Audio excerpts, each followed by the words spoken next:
¿Cómo están? Bueno, vamos a esperar que se conecten y vamos a esperar que se conecte el invitado. Como les dije, hoy vamos a entrevistar a Mauricio Castillo, médico anestesista desde Chile. A ver si se conecta. Es investigador médico y bueno, nos va a contar cómo está la situación en Chile respecto a las inoculaciones. No quiero decir la otra palabra. Hola, ¿qué tal? ¿Cómo estás? Eh, bueno, el tema del pasaporte verde, cómo es para viajar, qué te piden en los vuelos, qué está pasando en los hospitales. Bueno, ahora vamos a esperar que se conecte.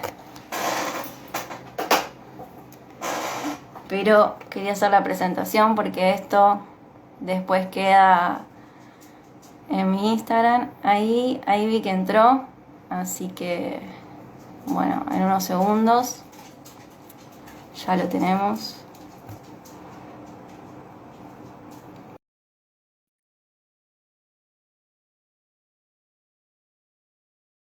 A ver. Hola, ¿cómo estás, Mauricio? Hola Valerie, bien, ¿y tú? ¿Cómo- ¿Se escucha bien? Sí, súper bien. La gente, bueno, si escuchan bien, me avisan. Bueno, ya te presenté, bueno, ya te conocen todos acá. Bien. ¿Cómo estás? Eh, Bien, bastante bien. Sí, bien, sí, bien. estamos acá con harto frío en Chile. Un frío. Nosotros tuvimos mucho frío hace unas semanas, pero ahora esta semana está más tranquilo. Estamos, Ah, estamos agradable. ¿estás en Buenos Aires tú, Sí, no? sí, en Buenos Aires estoy. Ah, ok, ya. Vos ahora estás en el hospital porque te veo con el gorrito todo. No, no, el gorro de, porque soy pelado y en esta época no soporto Ah, andar te sin el claro, gorro. Sí, claro, mm. claro. Por eso es que tengo que Bueno, ponerme el gorro, si no, es mucho frío. ¿Mm? sí, bueno, sí, cuando hace frío te mata. Quería que nos cuentes un poco cómo está la situación en Chile en general. Nos hicieron varias preguntas, pero quiero ir de a poco. Pero bueno, que nos cuentes un poco qué está pasando con el tema de los hospitales, los inoculados. Tengo que tener cuidado con ciertas palabras. Claro. Eh, bueno, me cuentes un poco qué está pasando, porque es distinta a la situación de acá. Yo, Ya, claro, mira, te cuento, nosotros estamos eh, sufriendo, diríamos, la crisis de la segunda ola. Estamos con una crisis sanitaria, con UCI saturada ya, diríamos que los últimos meses. Eh, Estamos en una situación sanitaria compleja. Por ejemplo, para darte un ejemplo, en la ciudad mía, Viña del Mar, el hospital tradicionalmente tenía 3 unidades de cuidado intensivo, en este momento tenemos ocho, 8 unidades de intensivo. Y la situación parece no mermar, a pesar de que los datos oficiales se basan principalmente en lo que ellos llaman la positividad, que es la cantidad de personas que dan positiva a ese examen defectuoso que es la PCR. Pero en epidemiología, espera un ratito que tengo, están mis perros acá y no me dejan tranquilo. sí, Espérate, yo también tengo el espérate, perro acá, pues si lo espérate, dejo afuera empieza espérate, los voy a sacar de acá porque no me dejan. Ya, se ponen a pelear y no me dejan. Espérate. Ya, acá estamos mejor. Ya, a ver, te cuento, la positividad en los últimos meses ha bajado, pero en epidemiología, los conocimientos tradicionales de la epidemiología, especialmente de un epidemiólogo británico que se llama William Farr, nos hablaba de que todas las pestes y todas las enfermedades, lo que es más importante es la cantidad de hospitalizaciones y diríamos la cantidad de gente que está en las unidades críticas y las tasas de mortalidad. Y eso en Chile no ha mermado. Estamos con UCI llena, situación de saturación llena. Se pensaba, ¿no es cierto?, con la narrativa oficial de que esto iba a mermar absolutamente con el tema de la vacunación. La vacunación partió en febrero en nuestro país, está alcanzando en este momento ya casi, por ejemplo, en los segmentos de tercera edad, casi el 80%, Y ya partió especialmente ahora en los sectores juveniles, donde ya se está alcanzando más del 70%. Y por lo tanto, en estos momentos, de hecho, el gobierno chileno ha tenido que salir a desmentir y a colocar quejas, porque, por ejemplo, el ministro de Salud italiano dijo que la vacuna china, que es la que se ha aplicado mayoritariamente acá en Chile, había sido un fracaso, debido a que efectivamente no se condice que tú tengas a una población de casi 70 o 80% de gente vacunada y tengáis las UCI todavía llenas. Así que por lo tanto la situación es un poco crítica desde el punto de vista sanitario, y eso, fundamentalmente el tema de la vacunación no ha sido lo que realmente se esperaba, ¿no es cierto? Y eso es un poco lo que te podría contar como grosso modo lo que estaba ocurriendo acá en Chile. ¿Mm? Y tengo una consulta, vos que estás ahí, bueno, vos sabés que te conté que tengo un familiar que se inoculó y bueno, estuvo mal. ¿Qué hay de cierto con el pasaporte verde? ¿Es tan real como dicen o se está yendo a inocular porque quiere? Y claro, bueno, el pasaporte verde, estas son planificaciones centrales, ya hemos dicho que, siempre lo he dicho, yo en realidad estoy haciendo un doctorado en procesos sociales y manejo harto el tema de la geopolítica. Esto del pasaporte verde es una idea en realidad que viene de las estructuras centrales de los controladores que han planificado un poco toda esta cuestión digamos, de esta peste actual, y es algo que se empezó a aplicar, partió fundamentalmente en Israel, ¿no es cierto? Y que se ha ido aplicando, de hecho en estos momentos ya fue aprobado por la Comunidad Económica Europea, y acá en Chile, por supuesto que también se está aplicando. Eh, Sabemos que los estados no son independientes, que los estados obedecen a estas estructuras macros que están arriba, supraestatales, y el pasaporte verde, por supuesto, es uno de estos requisitos, que es muy parecido a lo que existía en estos regímenes totalitarios, en la Alemania nazi o en otro tipo de regímenes, donde efectivamente se ha generado un ciudadano de primera y segunda clase. El vacunado supuestamente es un ciudadano de primera clase que a través de este pasaporte verde tiene derecho a poder movilizarse, a poder, ¿no es cierto? Incluso en Israel es un poco más severo, para ir al supermercado, para hacer prácticamente todas las cosas de la sociedad civil, debes tener este pasaporte. Y por supuesto que en Chile también, diríamos, fue lanzado por el gobierno. No se ha aplicado 100% debido a que como la situación sanitaria todavía no está controlada, y de hecho en algún momento se trató de justificar un poco la situación de crisis producto de que el pasaporte verde había aumentado el tema de la movilidad, y por lo tanto ahí tú extrapolas el tema de los contactos y toda esta cosa. Pero efectivamente el pasaporte está incluido en los protocolos y se está aplicando en todos los lugares, y yo creo que va a llegar un momento en que efectivamente, porque sabemos que los estados, como te dije recién, no toman sus decisiones solos, y esto es parte de la agenda globalista que se está aplicando en todo el mundo, nueva reconfiguración, este nuevo reset que habla Club Shop, ¿no es cierto? Y viene incluido en ese paquete, así que eso es un poco la situación del pasaporte verde. Eso. ¿En los vuelos lo están pidiendo? No, todavía no. Como te dije, acá en Chile ha habido un poco de... No ha podido ser aplicado, ha habido un poco de resistencia también de parte de la sociedad civil. Hay bastantes agrupaciones de ciudadanos que han ido presentando esto como una vulneración de las libertades, de los derechos, de las garantías establecidas en la Carta Constitucional que rige Chile en estos momentos.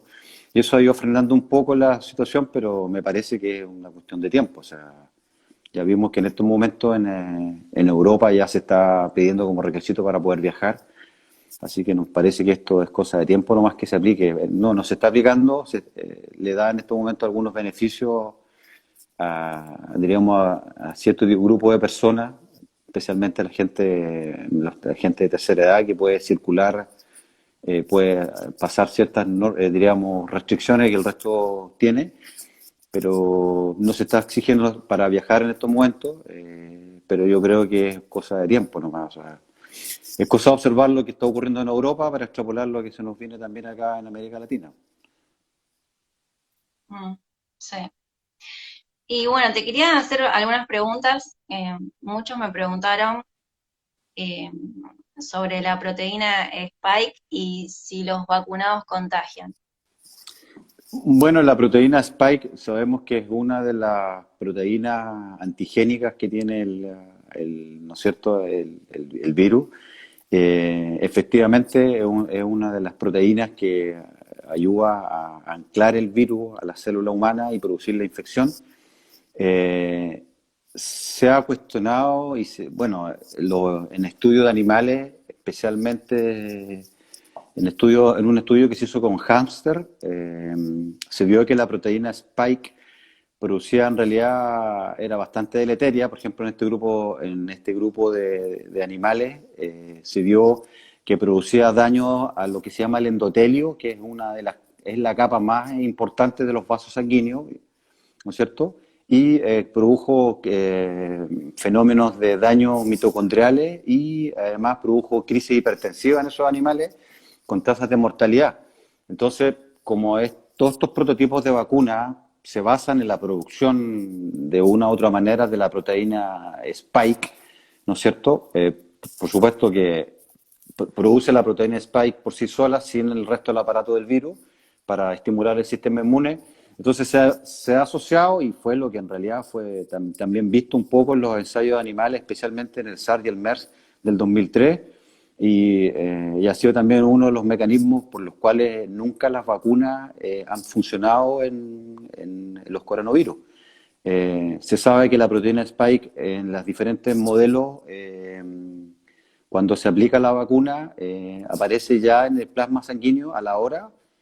Tienes un alza aproximadamente a las 7 días aproximadamente, y después ya ahí circula aproximadamente, no sabemos cuánto, pero por lo menos un mes anda circulando por el organismo. Y dado ese mecanismo, se ha propuesto también como un mecanismo incluso de enfermedad. De hecho, por ejemplo, te cuento en forma anecdótica, tuve turno en la unidad de cuidado intensivo el otro día. De los 6 pacientes que estuve a cargo, 4 habían recibido, un joven de 23 años, había sido vacunado con la vacuna CanSino, que es una vacuna que solamente se administra en una dosis, y los otros 3 habían sido vacunados con la vacuna china y estaban con su dosis completa. Entonces, uno de los mecanismos, y además es un poco indistinguible también de la enfermedad original, es que tal vez esta proteína Spike sea una de las que provoca enfermedad en los vacunados e incluso en los no vacunados. Mm. Y también me preguntaron sobre los videos que circulan de las personas, de los imanes y el grafeno. Eso me preguntaron mucho. Eh, Queríamos que un médico nos hable qué hay de cierto en eso, si es conspiración, si hay algo de verdad en eso. Ya, bueno, este es el tema del grafeno, específicamente el óxido de grafeno, ¿no es cierto? Que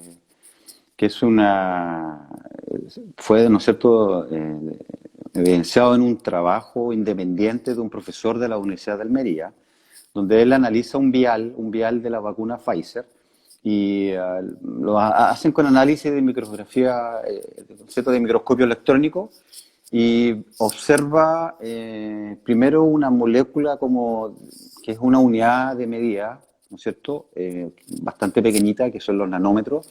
Observa una molécula de material genético como de 6 nanómetros aproximadamente, 6-7 nanómetros, y adyacente a esa molécula observa una gran molécula oscura, grande, entre 670 nanómetros aproximadamente, que no sabían qué lo que era, que estaba...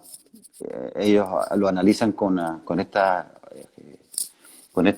microscopio electrónico, y observan que efectivamente tiene la misma similitud de lo que se conoce como el óxido de grafeno, que son moléculas de carbono que tienen es una molécula de carbono que sigue una conformación, ¿no es cierto?, de hexagonal, y que forma mallas, ¿no es cierto?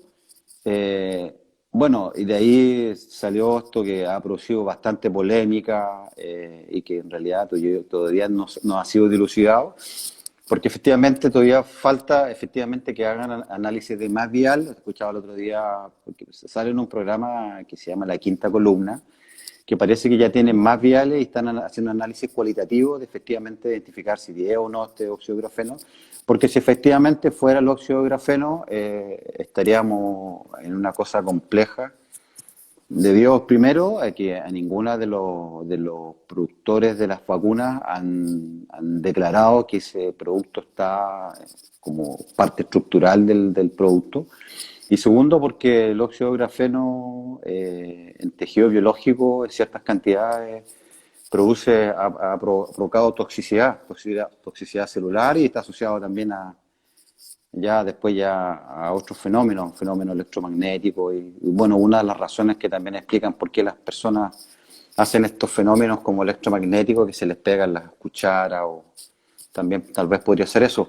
Pero como te digo, eso está en el terreno todavía de investigación, no es, todavía mientras no se compruebe cualitativamente que sea el producto, todavía está dentro de la hipótesis, lo mismo de lo que estamos hablando también de las proteínas Spike y todo esto, porque como esto son prototipos nuevos que fueron lanzados rápidamente diríamos, al mercado, no pasaron las fases que corresponden, ¿no es cierto?, de un fármaco normal, de una vacuna normal. Entonces, la verdad es que por ahora estamos solamente observando tal vez qué pueda estar pasando y teniendo tal vez cosas hipotéticas. Es muy reciente como para poder estar diciendo, pero es cosa de ir viendo un poco relaciones causales y yo creo que yo no descarto nada, pero lo que sí creo que es importante es hacer pruebas de control que nos permitan efectivamente dilucidar qué es lo que realmente hay en las vacunas y qué va a pasar a futuro. Porque en general la mayoría de los resquemores que nosotros tenemos fueron especialmente por todos los ensayos que se hicieron en animales, especialmente con el virus, el SARS y el MERS del 2003, que fueron realmente todo un verdadero fracaso, están absolutamente documentados, por ejemplo, con el trabajo de Marshall del Science del 2004, y eso mismo ¿no es cierto? Nos preocupó de que estos productos fueran desarrollados en tan corto tiempo. Estamos hablando que el ensayo involuntario más largo fue de 3 meses y medio y por lo tanto absolutamente no sabemos absolutamente nada de lo que un poco está pasando. Y además si eso lo asociamos de que todos los eventos adversos no están siendo registrados de una manera protocolar, no hay un protocolo, no hay una cosa, diríamos, formal. De hecho, por ejemplo, acá en el país mío, los eventos adversos que ocurren solamente se registran si voluntariamente el paciente le informa a la enfermera, pero si no, no se informa. Entonces, por lo tanto, tenemos un subregistro, pero gigantesco de lo que está ocurriendo. Y más que nada los datos los tenemos especialmente de países un poco más ordenados como Holanda, Israel, donde hay sistemas un poco más controlados de notificación de eventos adversos. Pero eso es un poco el tema con el tema del grafeno y de la proteína Spike. Sí, yo el otro día vi una noticia que recién ahora están reconociendo públicamente que algunos barbijos, algunas mascarillas contenían grafeno y perjudicaba a las personas en los pulmones, pero recién ahora. Por eso yo creo que es verdad lo que está pasando con las vacunas y el grafeno. A veces uno tiene ciertos recaudos, no sabe si es verdad o si es conspiranoia o si te lo ponen a propósito para que vos te lo creas y lo compartas y quedes como un loco. Es como todo un terreno nuevo y todos estamos viendo que es verdad, que no. Eso te entiendo. Claro, lo que pasa, Valerie, que según mi visión de como por lo menos yo me manejo en la vida, yo creo que uno no debe estar creyendo las cosas, uno tiene que tener un espíritu más crítico y es un poco lo que yo le refuto a mis colegas en las discusiones que tenemos, que creo que uno tiene que aplicar la ciencia y la ciencia, el método tiene una forma específica que tiene pasos específicos de control y específicamente uno no debe creer, o sea, yo por ejemplo no es porque haya visto esa molécula a unas imágenes de microscopio y voy a creer que es así.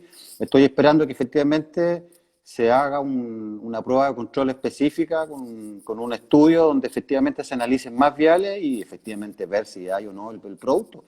Pero mientras eso no ocurra, todavía estamos en temas de hipótesis y uno no debe asumir eso como una verdad. Entonces yo creo que uno, más que creer, uno tiene que en realidad cuestionar y ser crítico y escéptico con toda la información, tanto de la información, ¿no es cierto?, oficial, como la información, ¿no es cierto?, que sale de los grupos disidentes, ¿no es cierto?, diríamos, a esta narrativa. Entonces yo creo que uno debe no cuadrarse con uno y otro lado, sino que simplemente tener una visión crítica, ojalá lo más científica posible.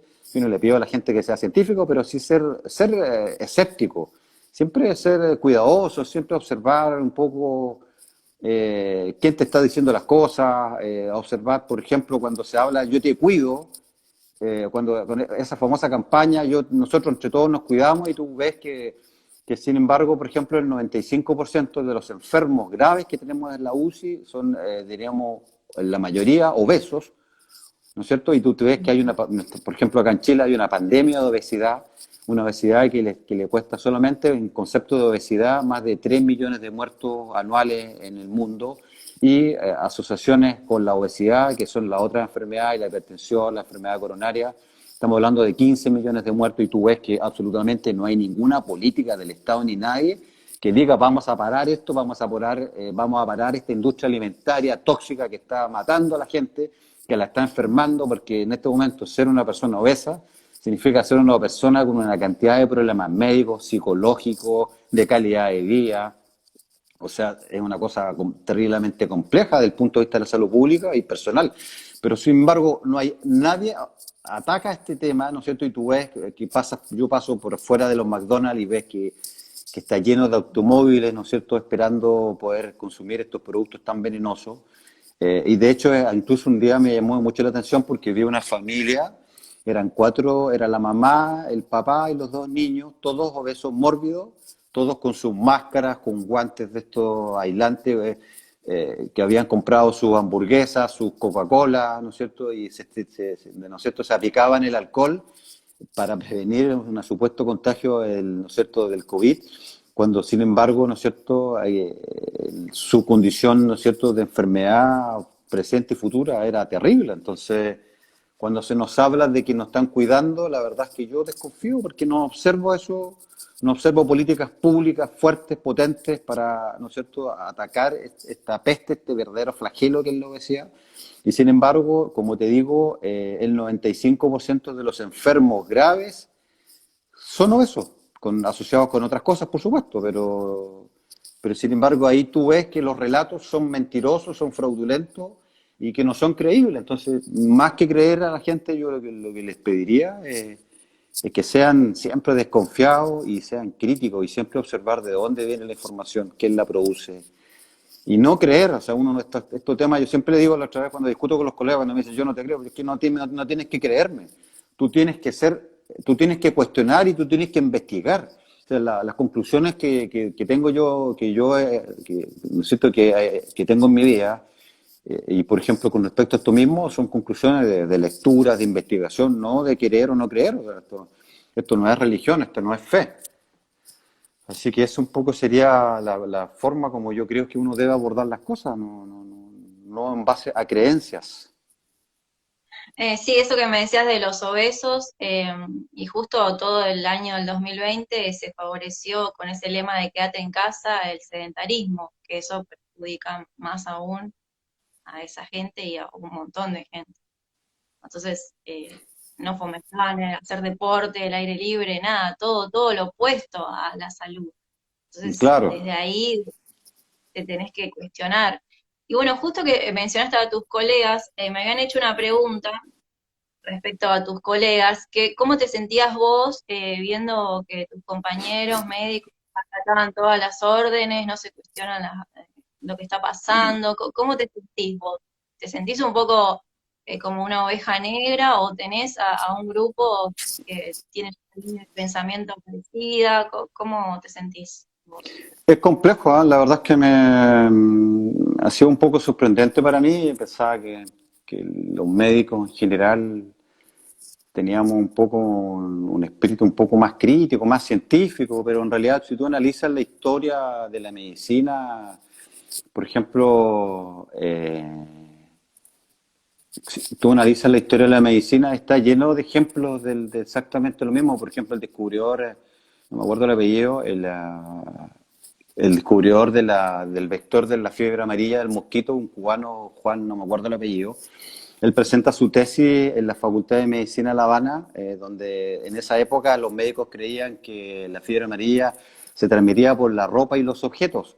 Entonces él presenta su tesis que no, porque eso no era, era un mosquito, que era el vector, el transmisor, y lo presenta en la facultad absolutamente repleta del auditorio y la verdad es que todos se rieron, no le creyeron absolutamente nada y pasaron 30 años después, ¿no es cierto?, de que un gringo, ¿no es cierto?, encuentra la misma y encuentra el trabajo de este cubano y finalmente se confirma que la enfermedad fiebre amarilla se transmitía a través de los mosquitos o, por ejemplo, el doctor Anversa, que descubre la circulación pulmonar, ¿no es cierto?, y eso le costó ser quemado en una hoguera y siendo vilipendiado por sus colegas. Entonces, la verdad, no existe absolutamente un espíritu crítico.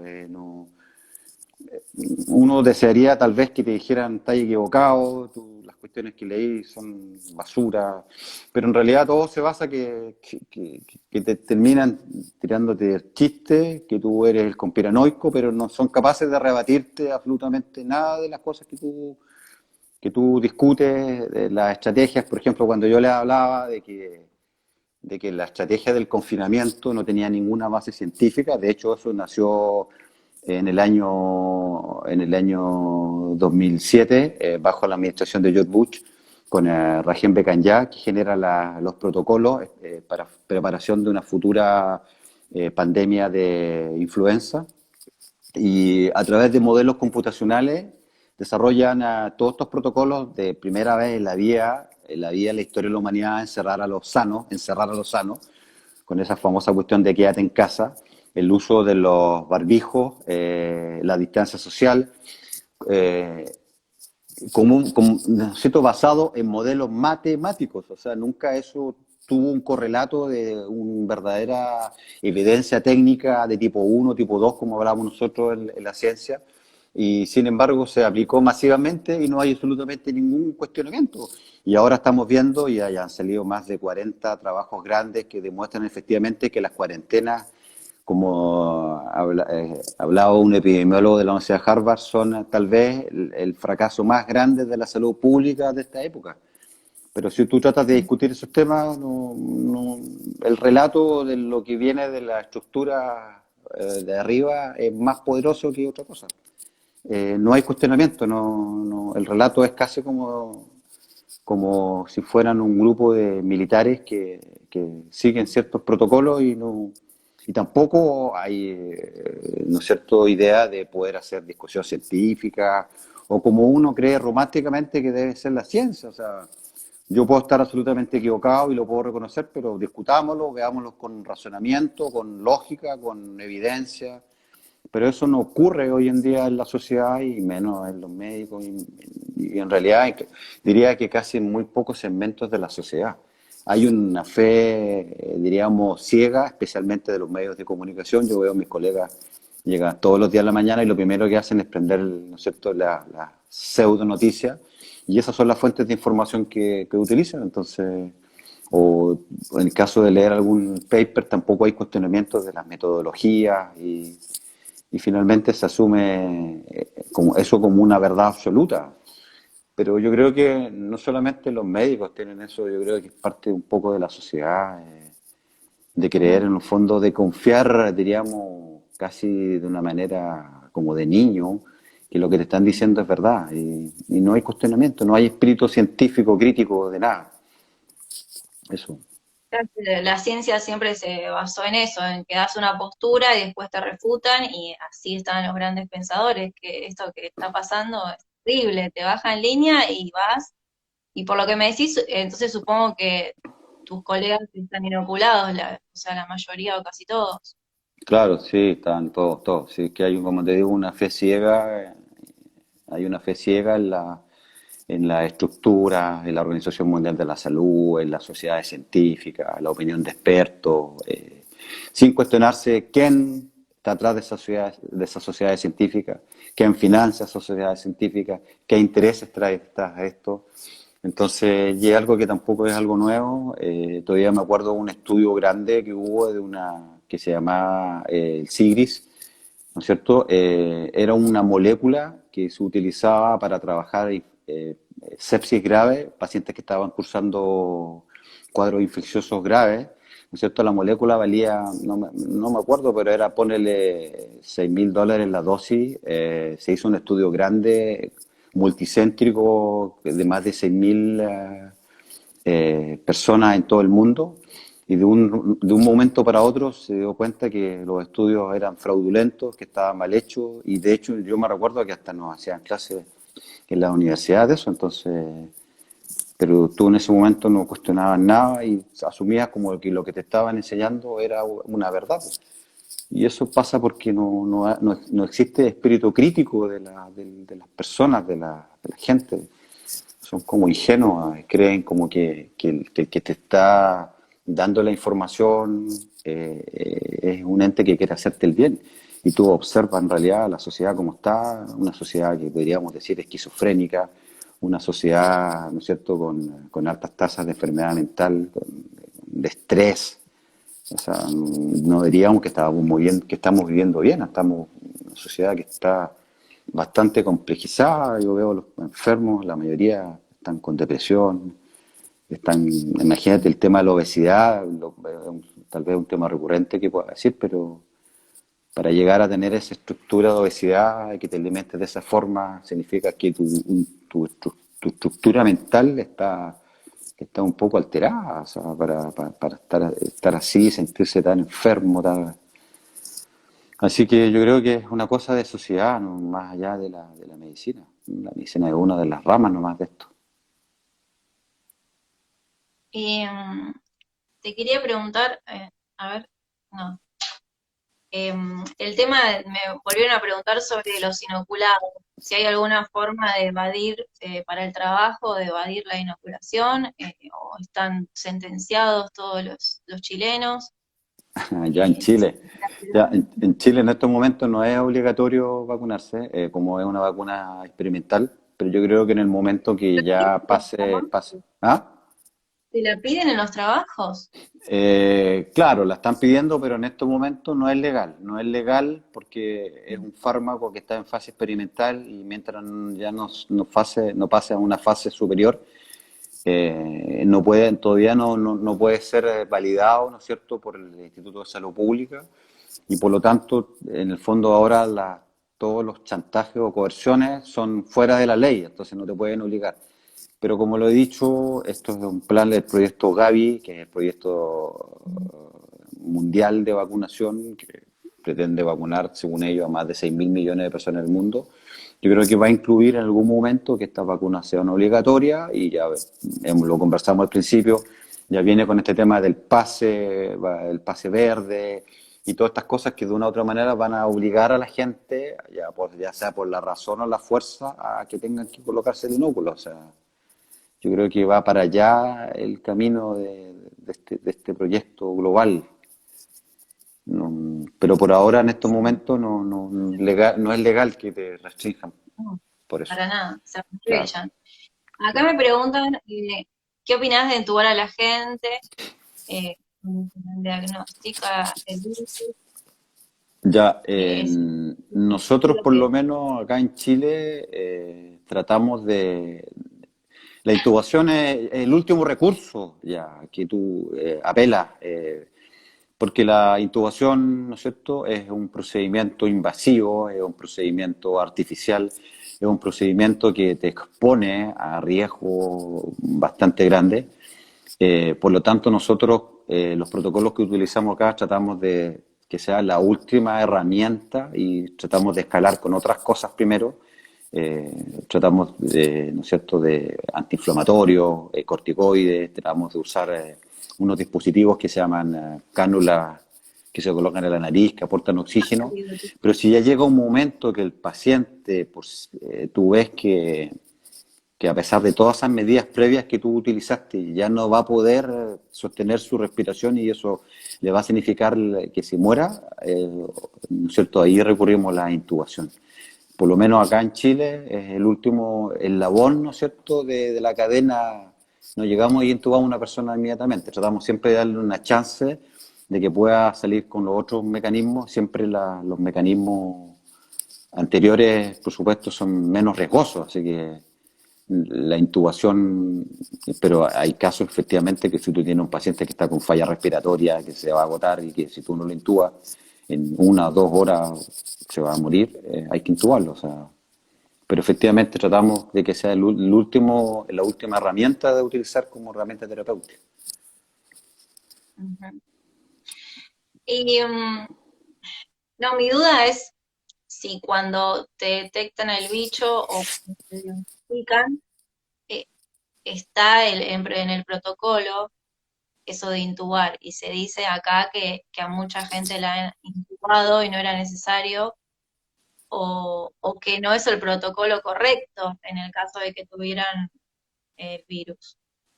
Ya, a ver, como te explicaba, el caso nuestro, por lo menos de la realidad que me toca vivir a mí, nosotros nos intubamos o sea, alguien que venga con el diagnóstico de la enfermedad no es intubado inmediatamente.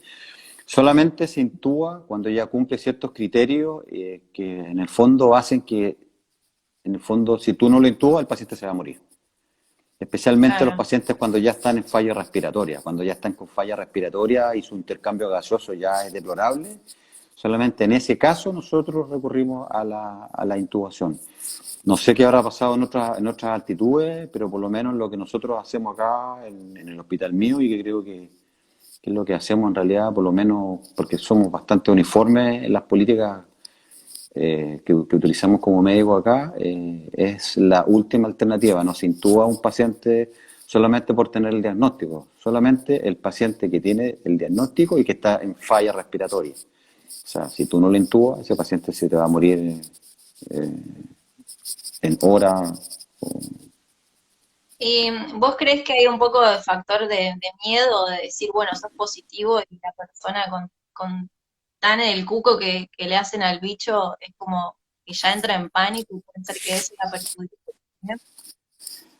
Efectivamente, pues las políticas de terror, especialmente, diríamos, desarrolladas a través de los medios de prensa, efectivamente han provocado más daño porque en realidad lo que uno esperaría de que si en una cosa bien manejada y con deseos de efectivamente que la gente esté bien, es hacer políticas de educación, ¿cierto? Enseñarle a la gente a lavarse las manos, no sé, a cuidar que en este caso el viejito que tenga factor de riesgo.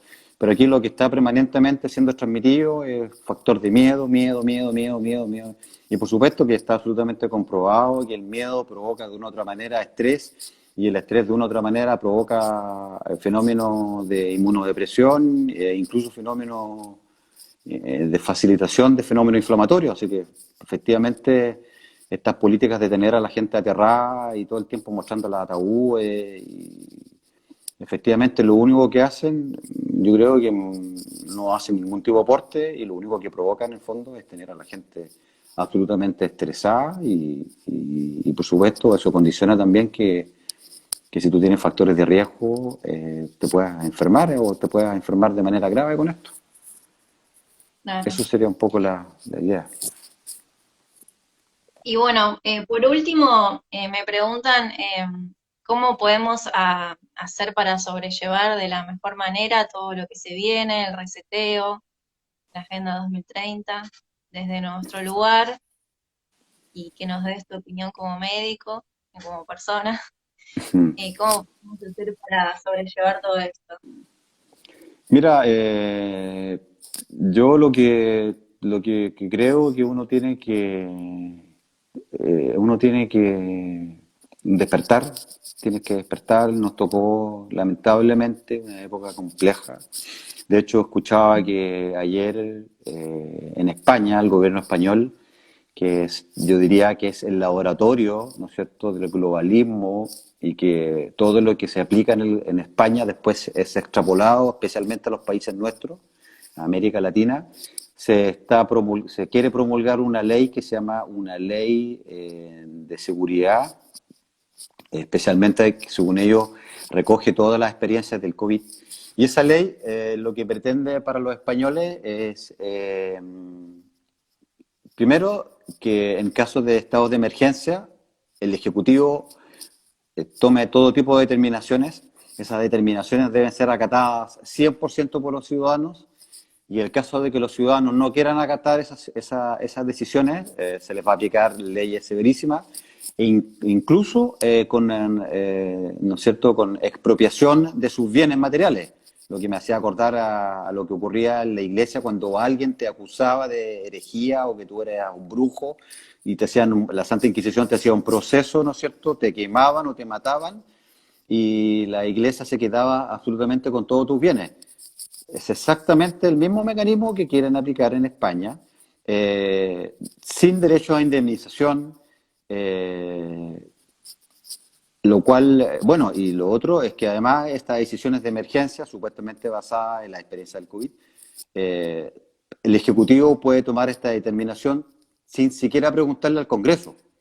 Entonces ahí tú ves efectivamente que estamos asistiendo a una época de una estructura totalitaria, de un ambiente totalitario que se está instalando, ¿no es cierto? Y que pues, efectivamente viene hacia nosotros. Eh, Nos va a tocar lidiar con eso, pero siempre pienso que hubo otras generaciones que la pasaron peor que nosotros, especialmente las generaciones de la Primera, Segunda Guerra Mundial, las que tuvieron que soportar los totalitarismos del nazismo, los totalitarismos del comunismo en la Unión Soviética, en China. Y por lo tanto creo que tal vez lo nuestro no es tan malo. Yo creo que uno debe cargarse con energías positivas, debe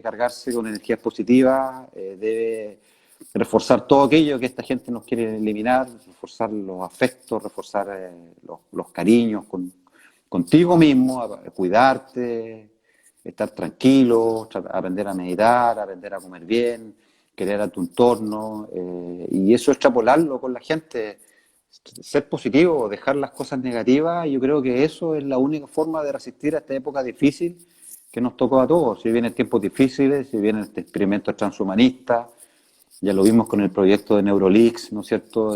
Tal vez los niños se le viene más compleja la cosa, y empezar a disfrutar la vida. La vida yo creo que es bastante hermosa, la naturaleza, estamos tan imbuidos en esta vida moderna, esclavizados con el celular, ¿no es cierto?, que vamos perdiendo las relaciones, la vida, vamos perdiendo el contacto con la vida. Yo creo que como médico y como persona, yo creo que eso sería lo que yo podría aconsejarle: llenarse de energías positivas y acercarse con gente que tenga energías, que vibre con energías positivas, y aprender a querernos. Yo creo que nos tocó lamentablemente vivir este proceso difícil, pero hay que darle la mirada positiva a los procesos, y eso te va a hacer que las cosas tengan otra mirada, otro